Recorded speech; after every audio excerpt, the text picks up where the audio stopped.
그리고 문재인 대통령 흔한 얘기로요. 이 갈 때까지 다 간 것 같습니다. 이제 돌이킬 수 없는 다리. 제가 작년 가을부터 그랬잖아요. 결국은 이 여론의 이 추세는 방향성을 확실하게 잡고 있다.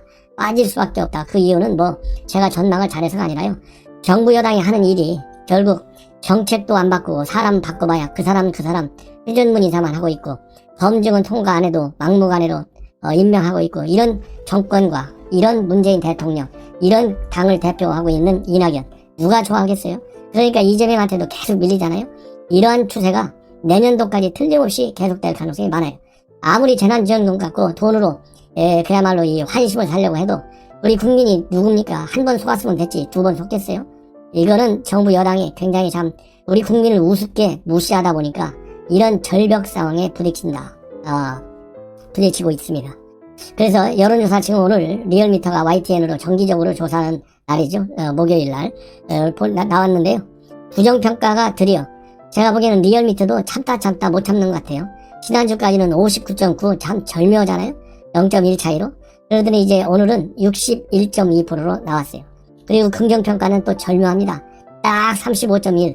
야, 이거 35.1, 35.0 아래로 아마 내려가면 혹시라도 이건 뭐 그냥 막연한 추측인데 정부 용역사업이 떨어질 것을 우려한 건지 아니면 실제로 뭐 물론 나왔겠지만은 기가 막힌 꿈의 숫자들이 나왔어요. 61.2와 35.1.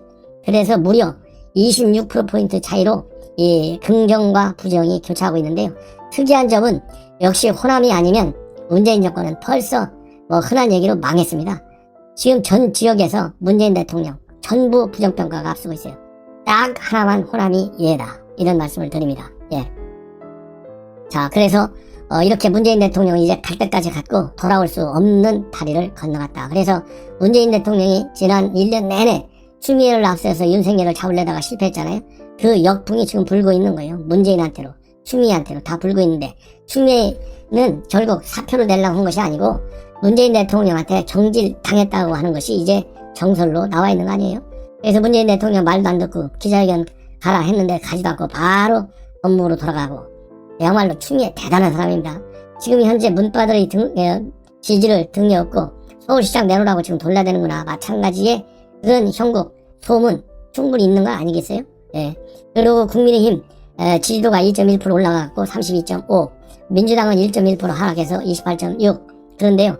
제가 다시 한번 말씀드리고 싶은 것은 이렇게 문재인 대통령에 대한 부정과 긍정평가의 편차가 계속 커지고 있으면 당에 대한 그게 지지로 연결돼야 되는데 거의 뭐 2.1%밖에 안 올라가요. 그야말로 숨쉴 틈밖에 두지 않을 정도로 안 올라가고 있는데 민주당 이 국민의힘에서는 과연 어떤 새로운 전략을 내놔야만이 이 대대적인 지지로 이어져서 재보궐선거에서 압승할 수 있는 그런 여력을 보여주느냐 여기에 대해서 모든 노력을 다해야 되겠다. 지혜를 짜야 되겠다. 그리고요 서울의 경우에는 이 긍정과 이 부정의 평가가 상당합니다. 서울 지역의 부정평가는 62.5입니다. 그래도 그리고 그 중에서도 특히 62.5가 잘못한다인데요. 매우 잘못한다가 51.5예요. 서울의 경우. 그리고 잘한다는 응답은 34인데 매우 잘한다는 18.9밖에 안 되고 그냥 잘하는 편이야. 이거는 15%밖에 안 돼요.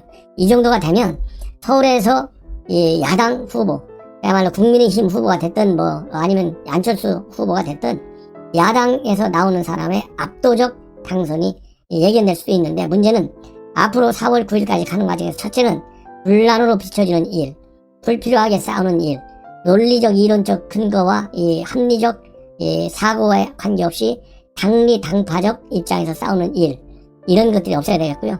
두 번째로는 정말로 서울시와 부산시 발전을 위한 그런 검증된 능력과 그리고 충분히 객관성이 있는 타당성이 있는 그리고 미래 비전이라고 볼 수 있는 발전 대강 개요 말하자면 공약이죠. 이것을 내놔야 되겠다. 이것이 과제다. 그리고요 이 지역별로 보면은 부정평가가 60%를 거의 다 넘어가고 있는데 60%를 넘지 않는 지역은 호남 이외에 강원도와 제주가 딱 들어가 있어요. 근데 강원도가 들어가 있는 게 참 이해가 안 가네요. 제주도야 좀 뭐 떨어져 있으니까 본토하고 뭐 조금 뭐 그렇다고 쳐요. 그리고 제도 지역에 있는 분들 중에 상당수가 또 호남과 지역 연계성이 있다고 하지 않습니까? 그래서 호남의 이런 이 평가율이 영향을 줄 수 있겠죠. 근데 강원도는 보수색이 상당히 강한 지역인데 강원지사가 민주당 출신이라 그런가요? 하기야 뭐 지금 지자체장들 전부 민주당 아니겠습니까? 예.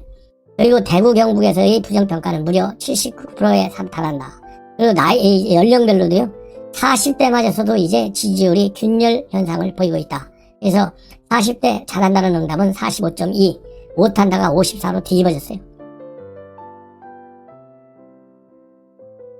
그래서 이걸 보면 40대마저도 부정평가가 우려해지면서 전연령대에서 부정평가가 압도하고 있다.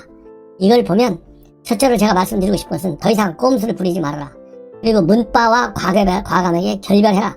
문바를 등에 업고 문바에 볼모가 잡힌 이상 현 정권은 문바 정권이 되는 것이고 문바가 나라를 망치는데 1등 공신이 되는, 그래서 문재인 정권의 이 파멸의 길로 이르는 1등 공신이 되는 그런 가능성이 상당히 커간다.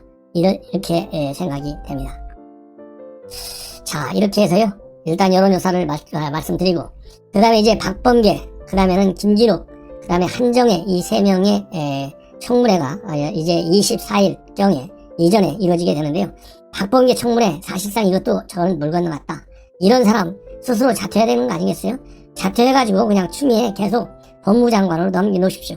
그래서 추미애가 정신을 좀 차렸는지 안 차렸는지 우리 국민들이 좀 확인 좀 한 다음에 내려가게 하는 게 낫지 않겠어요?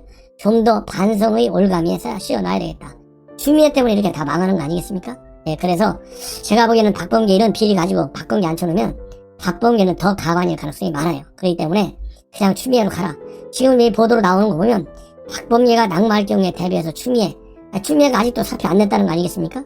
예, 그렇기 때문에 추미애로 차라리 가는 게 낫다. 구관이 명관이라고. 그래야 싸우더라도 박범계보다는 추미애가 훨씬 더 잘 싸울 거 아니겠습니까? 윤석열하고. 예. 왜 제가 이런 말씀을 드리냐? 박범계 비리 제가 7, 8가지 의혹 나오는 거 다 얘기했잖아요. 그런데 가장 나쁜 것이 장관하면 그래도 대한민국의 이 공직자 중에서 대통령, 총리 빼놓고는 제일 높은 사람 아니겠어요? 그러면 실력 면에서도 국민들로부터 존중을 받아야 되고 인정을 받아야 되고 인품 면에서도 그래도 100%까지는 아니니까 사람이니까 그래도 70점짜리 B-학점 정도는 맞아야 되지 않겠어요? 그런데 제가 보기에는 이 박범계는 인성이 제가 보기에 아무리 많이 줘도 59점밖에 안 될 것 같아요. 그래서 학점으로 뛰면 D학점 정도 된다. C-는 맞아야 청문회라도 가죠. 그래서 이 정도 되면 그만둬라, 내려와라 이렇게 얘기하고 싶어요. 그런데 그럴 가능성은 거의 없는 것 같아요. 왜냐하면 첫째로 문재인 대통령이 장관 임명을 하는 걸 보면 청문회는 아예 거들떠 보지 않지 않습니까? 완전 무시해요. 역대 대통령 중에 최고로 무시하는 대통령이 문재인 대통령이잖아요. 예. 지금 27명째 했다는 거 아니겠습니까? 그래서 그럴 가능성은 없다. 그다음에 박범계가 누굽니까? 박범계는 대놓고 충성 맹세하는 사람 아니에요? 그리고 대놓고 윤석열 총장한테 과거 인연과 관계없이 막 내리치는 사람 아니겠습니까? 소신이 뚜렷하지만은 그런 소신 이전에 폭언성이 체질적으로 강한 사람이에요. 아니 뭐 중고등학교 때 패싸움하고 폭력 행사했다는 거 아니겠습니까? 그렇기 때문에 이런 인품을 가진 사람이 장관이 된다. 그러면 그러잖아도 지금 장관 이름 기억하는 사람이 누가 있어요? 국민들이. 그 얘기는 되지 않을 사람들이 알고 있으니까 국회의원 이름은 알아도 국회의원은 나쁜 짓에서도 알고 좋은 짓에도 알잖아요. 근데 장관들은 지금 보이지를 않아요. 그건 문재인 정권에서는. 특히 저도 방송을 하다 보면 장관 이름 외웠다고도 다 잃어버려요. 누가 누군지 몰라가지고. 예. 그래서 이런 실력과 인품 면에서 전혀 이 박범계는 장관감이 아니다. 실력은 이미 오심 판결인 거 다 나와있지 않습니까? 예. 그리고 이 경찰관 폭행한 이 주치범한테도 폭행 당한 경찰 네가 잘못한 거지 무슨 폭행을 한 그 사람이 잘못했느냐. 구속영장 청구했는데 그거 기각했다는 사람 아니에요? 이런 판사 경력을 가진 실력을 가진 사람을 갖다가 법무장관 임명한다? 추미애보다 더 나쁜 장관이 될 가능성이 많아요. 예. 그런데 또 안 되는 결정적인 이유, 대통령이 그대로 갈 수밖에 없고 박범계가 버티는 이유 중에 하나는 지금 현재 법사위였는데요. 국방위로 사보임했다. 즉 소속위원회를 바꿨어요. 이런 걸 보면 내려갈 생각이 전혀 없어요. 그리고 재산 신고한 내역을 보면 12억 6천만 원을 신고했다고 하는데 이번에는 그동안 논란이 됐던 충북 영동에 있는 배지와 임야도 전부 다 신고를 했다. 이렇게 돼 있고 예금이 말이죠. 이 배우자가 5억 6천여만 원, 그리고 장남은 1,300, 그리고 차남은 300여만 원. 그래서 장차남의 경우에는 그냥 그저 그런데 이 배우자 예금 5억 6천만 원 요거는 좀 따져봐야 될 것 같다 이렇게 생각이 됩니다. 예. 그 다음에 이 박범계가요. 이 박범계는 이 표리가 부동한 사람이에요. 표리가 같지 않아요.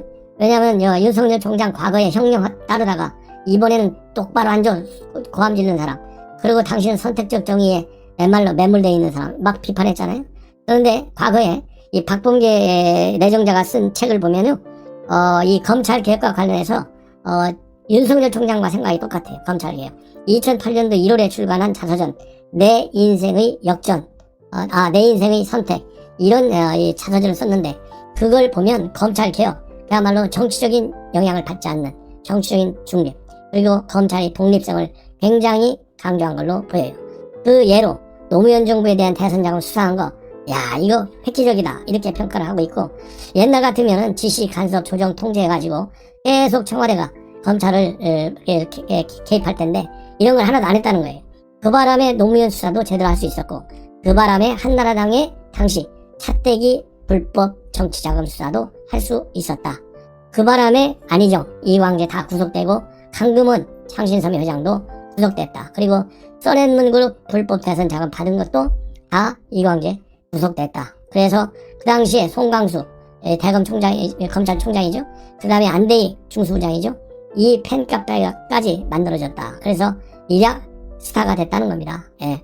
그래서 이 강금실 장관이 또 인사도 잘했다 또 평가하고 있어요. 하나는 인사도 잘했다. 그 얘기는 지수 같은 거 이런 거 신경 쓰지 않고 그동안에 가려져 있던 진짜 제대로 수사 능력을 가진 인물들을 찾아냈다는 겁니다. 그래서 공정하게 인재들을 고루 발탁했다 이렇게 평가를 하고 있어요. 그러면 딱 추미애가 얘기하는 검찰개혁, 딱 추미애가 얘기하는 이 검찰 인사, 이 인사 학살, 이거 안 하겠다는 얘기나 마찬가지 아니겠어요. 이 당시 상으로 보면 2008년도 12년 전 이 책자를 보면 그렇다 이겁니다. 그런데 불과 박근혜 대통령 때 2013년도에 윤석열 총장이 좌천 나오고 이럴 때 형 당신같이 의로운 검사가 있어서 참 다행이다 이렇게까지 축켜 세웠는데, 불과 7년 만에 변신을 했는데 변신 안 했겠습니까? 검찰 개혁도 정반대, 인사도 정반대로 생각하고 있을 가능성이 크다. 그리고 지금 이제 또 하나 문제가 되고 있는 게요, 바로 LKB 법무법인인데요. LKB와의 특수관계 때문에 상당히 논란이 되고 있고, 이것이 바로 이해충돌 소지가 있다 이런 비판이 야권에서 제기되고 있다고 합니다. 왜냐하면 지금 LKB가 좌파 진영의 김현장이다 이런 지금 현재 닉네임까지 가지고 있다고 그래요. 왜 그러냐면 웬만한 주요 형사사건은 전부 LKB가 현 정권 들어와서 싹쓸이하고 있다고 합니다. 조국 거, 김경수 거, 이재명 거, 김은경 전 환경장관 블랙리스트 전부 다 이 LKB가 하고 있어요. 그리고 이 박범계 대전에 있는 김소연 변호사하고 지금 법적 소송이 진행 중에 있잖아요. 이것도 LKB가 하고 있어요. 그리고 이용구 현 법무차관도 LKB 출신이에요. 예, 이런 것들이 전부 다 결국은 법무장관이 얼마나 세요? 형집행정지 사면 이런 것 전부 다 이 법무장관 소관이지 않습니까? 예, 가석방 이런 거. 그러니 얼마나 셉니까? 그래서 이건 이해충돌 소지가 많다 이런 것이 야권의 비판이다. 상당히 심각한 것 같습니다. 그리고 또 하나 이 지역 개발과 관련해서요, 대전 센트럴 파크를 공약하기 한 달 전에 박범계가 그 맞은편에 있는 아파트 단지를 구입했다. 그래서 지금 논란이 되고 있어요.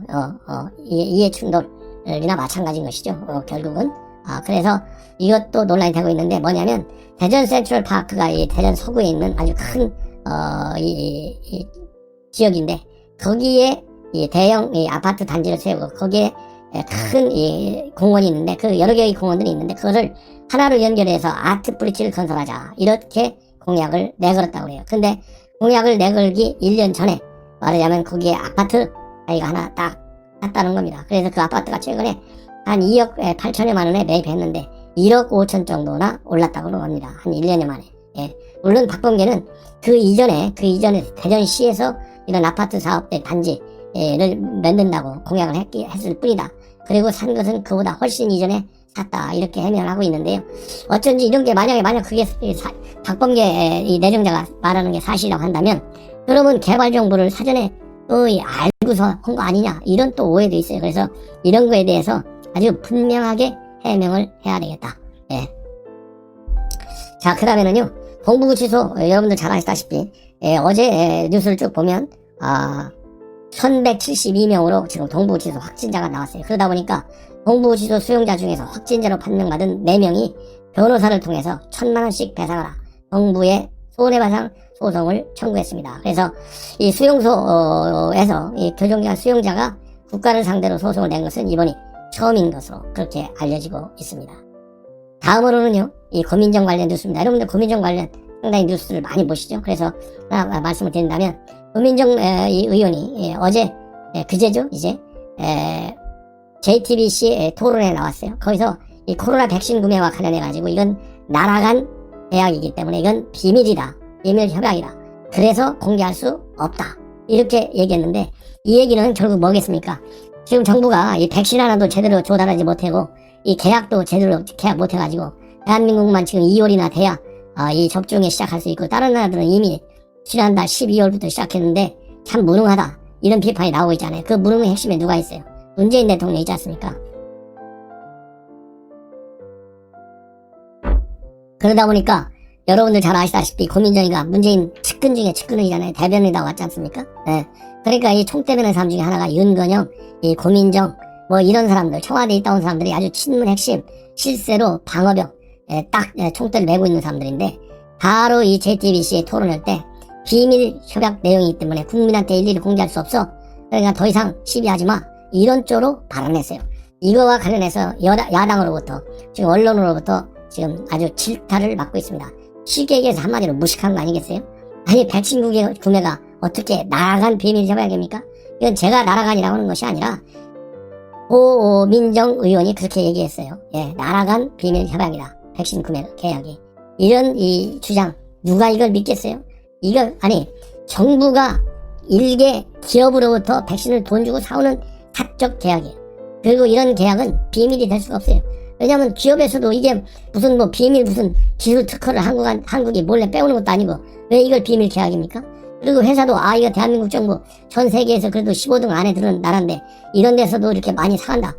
회사한테도 좋은 거예요. 그리고 대한민국 정부도 지금 왜 욕먹습니까? 도대체 백신 계약 어떻게 됐냐? 공개하라는 거 아니에요. 국민의 알 권리가 바로 이런 거 아니겠습니까? 그런데 어떻게 이걸 비밀 계약이라서 다 그러면 비밀 계약 좋아요. 비밀 계약을 그러면 언제 얼마나 빨리 계약을 했는데 그야말로 비밀을 지켜야 할 무슨 특수한 사정이 뭔지 한번 밝혀라. 좀 그렇게 얘기하고 싶고, 그러면 비밀 계약한 날짜 좀 한번 공개해 보십시오. 언젠지. 예. 그러면 우리 국민들이 저도 비판 안 할게요. 이것도 난리가 나고 4월 선거 지게 생겼으니까 대통령이 전화 한 통 해가지고 막 홍보했는데 나중에 보니까 못 알아해서는 대통령이 얘기한 대로, 청와대 얘기한 대로 딱 똑 떨어지게 합의한 건 아니었잖아요. 그 당시에 한국에서 그렇게 요청이 왔다. 한 2단계 3단계 톤 다운해서 그 회사는 발표했어요. 그러니까 그런 거를 커버하려고 고민정이가 얘기했는데, 고민정이 이거 이 학력 얘기하고 싶지 않은데 학교도 가짜로 기록했잖아요. 모 대학 어디 저 지방에 있는 캠퍼스인데 서울에 있는 이 본 대학 캠퍼스에 다닌 것처럼. 이러니까 이 얘기는요, 제가 무슨 학교 차이를 의식해서가 아니라 공부 하나도 제대로 못하다 보니까 요렇게 언론에 나오려고 한다면